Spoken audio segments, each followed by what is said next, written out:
Hey guys, welcome back to another Train Like a King podcast episode. This episode is from a question from the bro Mons. He wants to know a little bit more about race day nutrition, nutrition strategies, especially for long distance racing.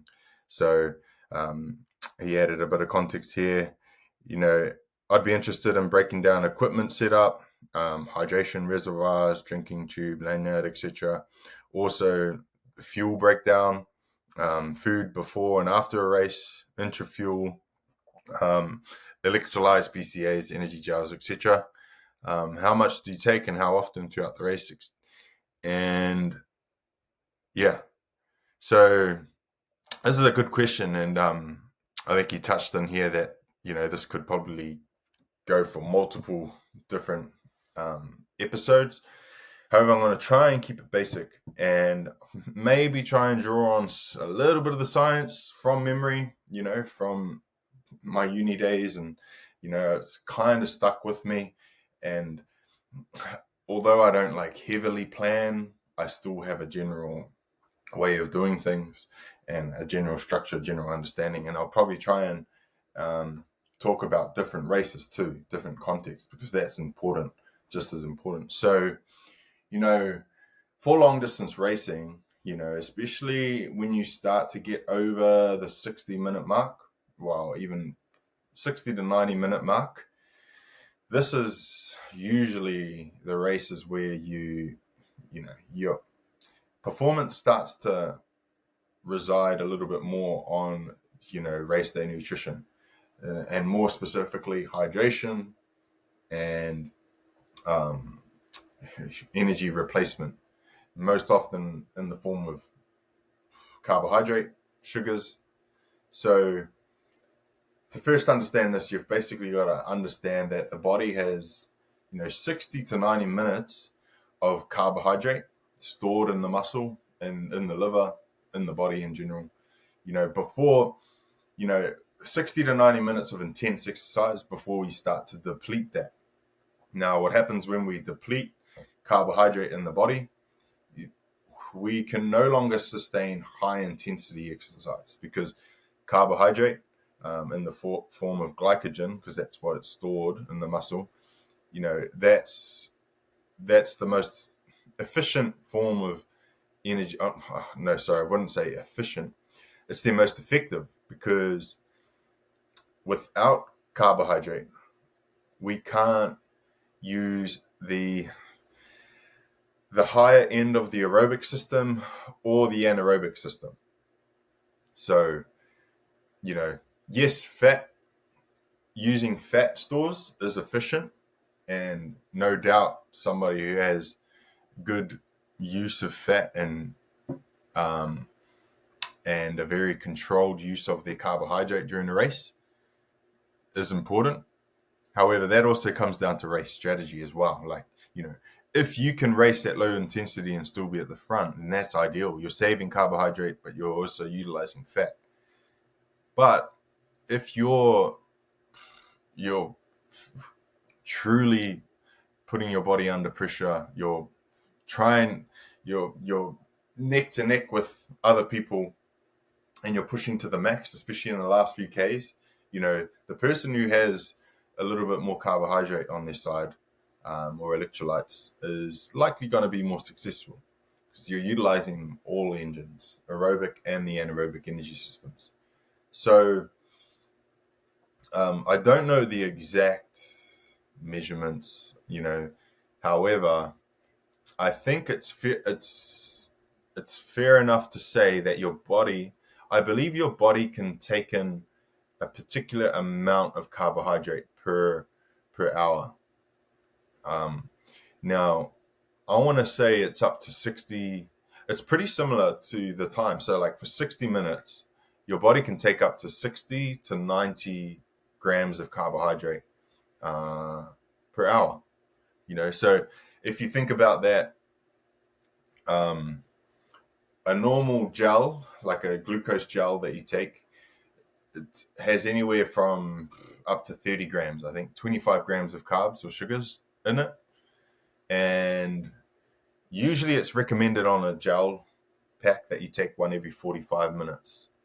So I would say if you're only taking goos as your energy, then especially for long distances, is probably not quite enough in it alone to sustain like high intensity exercise. But if you got to also think about the longer the race, the more like the lower the intensity generally. You know, if you know you're racing for 5 hours, your intensity is going to be not going to be up here.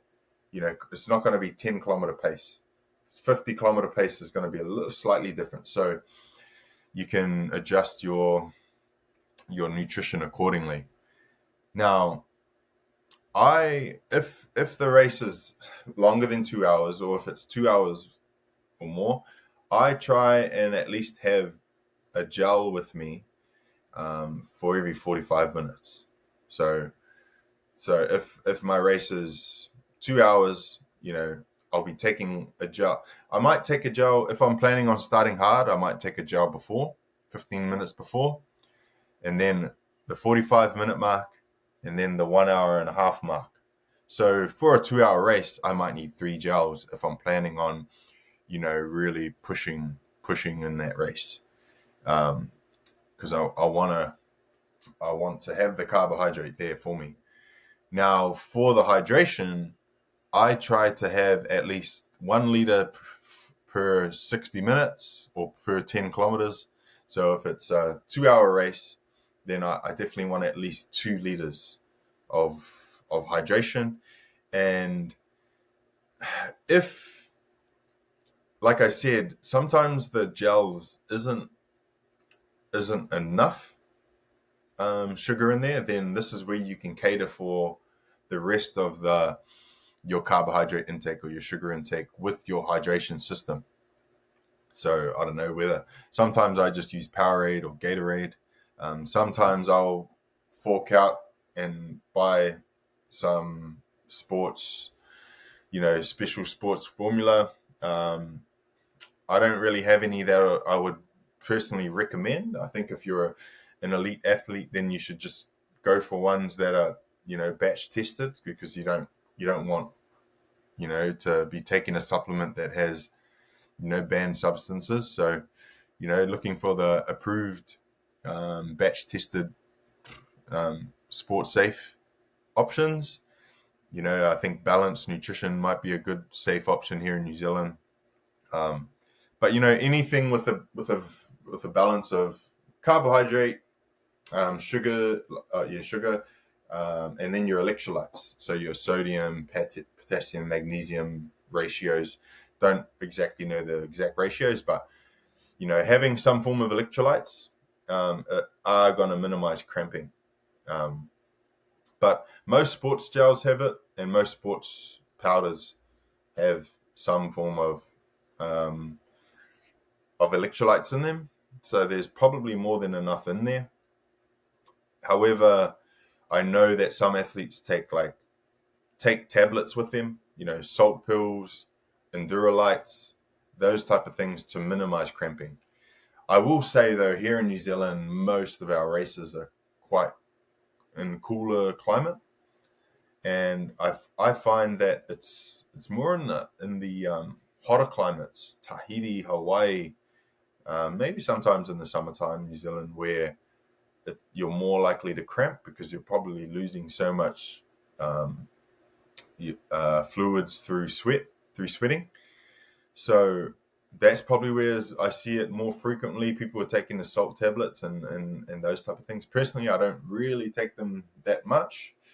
I kind of just stick to what's in my water pack and what's in my gels. Those are my two main go-tos. Now, if to put into context, I said I would usually, maybe if it's a really important race, I'd take 3 gels for a 2 hour race.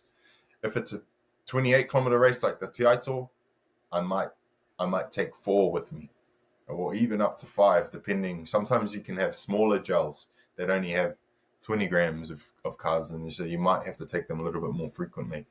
But yeah, there's no rule of thumb.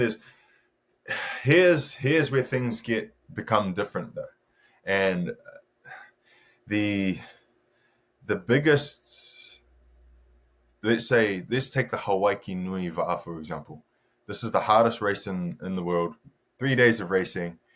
Some of these legs are just intense. They're hot. They're long, and it's the way that you treat this race is unlike any other race. Now, it's true. Here's what I've always been told, and I've learned, and I've come to realize a lot. The longer the race, the actually for your drink system, the longer the race, the less sugar that you're required. You know, the longer the race, the more you get into a long distance race like the Hawaii Nui, the longer you go, the more you actually just crave water.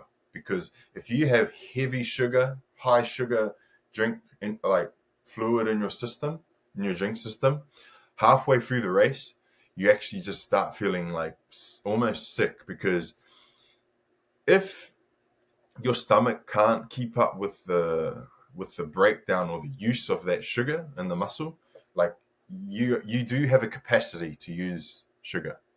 And if you go beyond that capacity and you're over consuming sugar, then it just builds up in your gut, in your stomach, and you just can't do anything with it. And for me, I just start to feel like, this is just too sweet. It's just too much sugar. And the remedy for that is water, and even better, just cold water. So in the Hawaii Nui, despite everybody having 3-liter drink systems with them and consistently changing them every hour and a half or so, like no joke, for the Hawaii Nui, you drink yourself to the finish line. You don't paddle yourself to the finish line. People who think they can't, and they think, no, I'll be all right with a 3-liter water pack, mate, you're dreaming. You're dreaming on the last day of the Hawaii Nui, thinking, just one water pack is enough. And if you want to be competitive, no. The top teams starting with 3 liters, and they're changing that up to 2 times during the race. So you're 9+ liters of liquid, probably a little bit less when you're catering for ice and things like that. Like sometimes you're drinking so quickly that the ice hasn't even mounted, and you're throwing your pack to the lead boat to get another one. But in between the pack drops, you get cold water drops. So they basically chuck a full 2-liter water bottle, or 3 of them, on seat 1, seat 3, seat 5, and you just sculling, taking turns to scull pure cold water, because that's the thing that just flushes you out. That's the thing that brings you back to life. When you're starting to feel like, you feel like you're getting a bit of heat stroke, and you might be starting to pass out, you're feeling wheezy. The number one thing that brings you back to life in the Hawaii Nui is just cold water. No joke. The sugar gives you a lift when you're feeling good, and gives you, a punch when you need it. But the water brings you back to life. So that's why it's good to not make your pack solution super sweet, because it gives you the ability to, like, you're not constantly consuming sugar. The other option is not having sugar in your system, and actually just having some kind of electrolyte or BCAA formula. Even BCAAs can get a bit too sweet over time. And, I don't know how important BCAAs are truly in an endurance race, like maybe ultra endurance, where you're catabolizing proteins, or you're afraid of catabolizing proteins, or during training. But yeah, I don't know. Maybe more the electrolytes in those BCAAs that are doing you more good than anything. But again, having low sugar in the pack and then having gels gives you an option to take energy when you need it, but also keep a good balance of water to sugar ratio. You don't want too much sugar and low water. Sometimes you want higher water, lower sugar, so that you're just, because you're losing so much sweat in a race like the Hawaii Nui, and you just need to keep your system cool, keep your system flowing, moving. You don't want to just build up sugar in the gut that you can't use anyway. So the other drops that happen are Coke drops. So most often Coke or Red Bull, and you might get up to those usually come towards the end of the race, towards when things are starting to get tough and you're starting to maybe cramp or hit low energy spirits. That's where you bring in the Coke, cold water drops, cold Coke, your water system, gels. That's pretty much what gets you through a Hawaii Nui. I believe even one time I wanted to keep my energy levels consistent from the beginning of the race. I was popping a gel every 30 minutes for that last 58 kilometer race. And it just kept me feeling good the entire race. I just, boom, clockwork, boom. It probably was a lot for some, especially for Tahitians. Tahitians don't seem to take a lot of gels, but I kind of think of it that some of them are a lot more acclimatized to the conditions, and maybe genetically they don't maybe need as much. They can handle the heat a lot better, the sun, whereas for me, coming from a colder country most of the year, I kind of probably need a little bit more hydration than normal.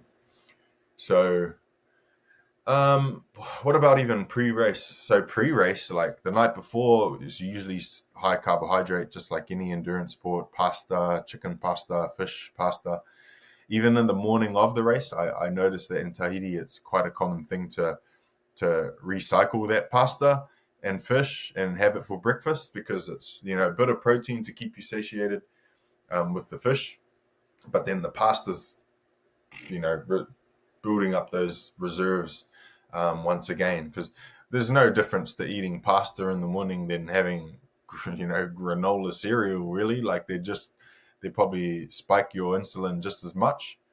I know there are some who try and keep the blood sugar levels low by, you might just have like an omelet with fruit, and that provides you with a bit of protein, but also tops up your carbohydrate stores, because you want to get your main meal done the night before, and you don't want too big a meal. Sometimes you can get away with a good sized meal because it's going to be a long day on the water. With Paddling Connection, we had pretty decent sized meals. The night before, we would have crepes, alongside a dinner, and that, made sure that all of our glycogen stores were full. And we would even go as far as having leftover crepes in the morning for breakfast.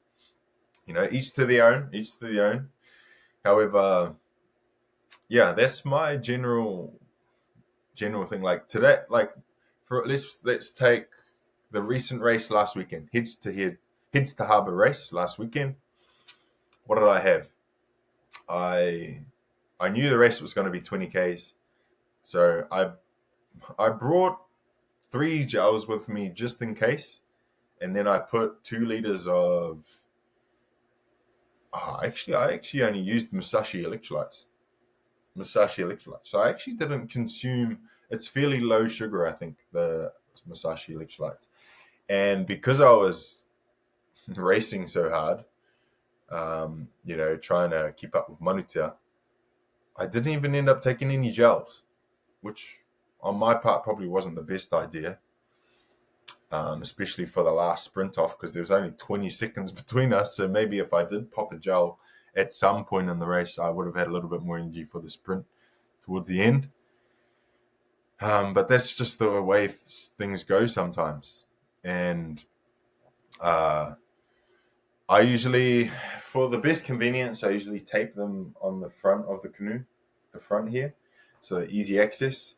And depending on what type of canoe you have, I like to have my drink system usually behind me to keep the weight, so the weight's not in the nose. But sometimes you just don't have a choice. Um, so yeah, and with the lanyard, like I just use any lanyard and tape my hose to it. I just want to give a little bit of space for my neck. I don't want it too tight, so I just want to be able to grab it, pick it up, and have a drink. And then I also want the hose to not be like in awkward places, like just comfortable. I take a pack. The pack that I take with me is just a camel pack with the cover on it, because if you do put ice in there, and more often than not, I'll try and put ice in there. It just helps to keep it cooler for longer.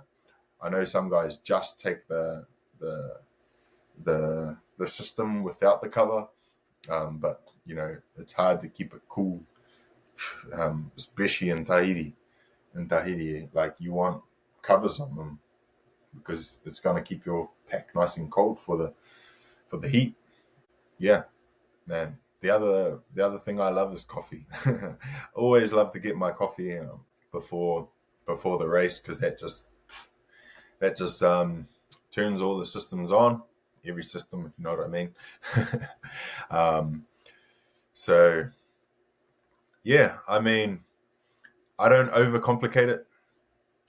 Just make sure that you come up with a plan. Like I said, pretty much summary of my plan is I like to have a liter per hour of Powerade, Gatorade, or some kind of sports drink mix.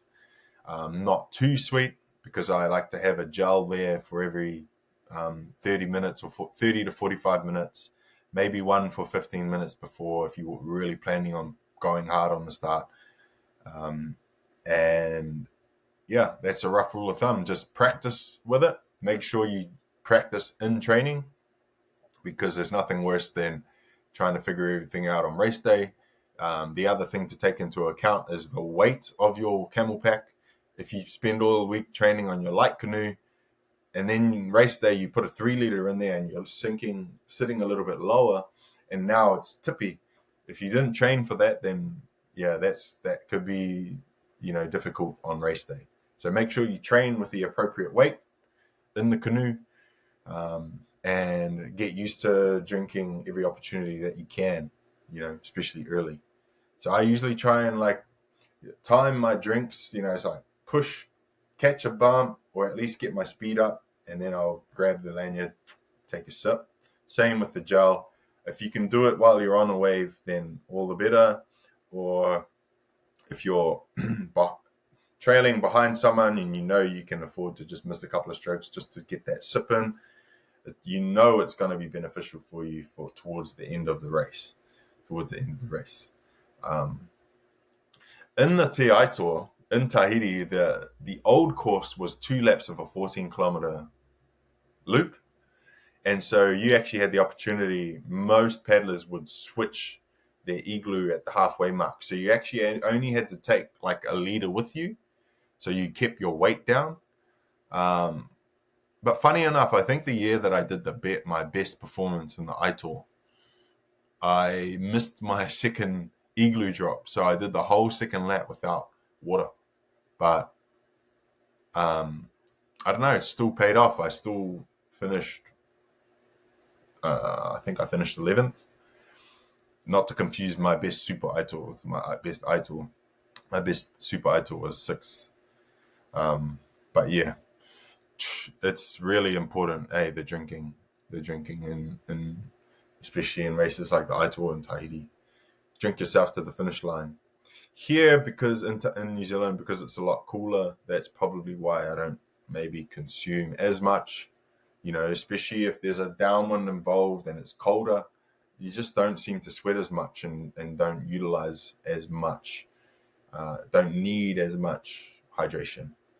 Not to say that you shouldn't have it there, but some downwinders I end up finishing, and I've still got almost a liter in my water pack, so I've carried all that extra weight. But better to have it there than not, better to have it there. So if you do start cramping, usually when I start cramping, I feel the cramp coming on, boom, I'll grab a gel, down it, follow it with a bit of my hydration, my water, and that usually brings me back. Otherwise, you just have to just manage it with your technique. So you may have to paddle without bending your elbows or something like that. So that's pretty much it for this podcast. Sorry, it's probably a very simple one, but hopefully simple is good. I didn't go too deep into everything, which a lot of people can. I know that in the Tour de France, the improvements in cyclists, they were tying it to their ability to take in more carbohydrate than in the past, like up to 120 grams per hour or more, something ridiculous like that. It's so funny when sports like the Tour de France, they attribute the improvements in performance, the superior improvements in performance, in simply taking more carbohydrate. I don't believe that's truly accurate. You can believe what you want, but I know for a fact that taking 4 gels an hour is probably not going to make me 40% faster. But each to their own. Train with it and get out there and test it. And thanks for listening to the podcast. Catch you guys on the next one. Check out TRAINLIKEAKING.com and make sure you drop any questions you might have for future podcasts. Just message them through. Sure.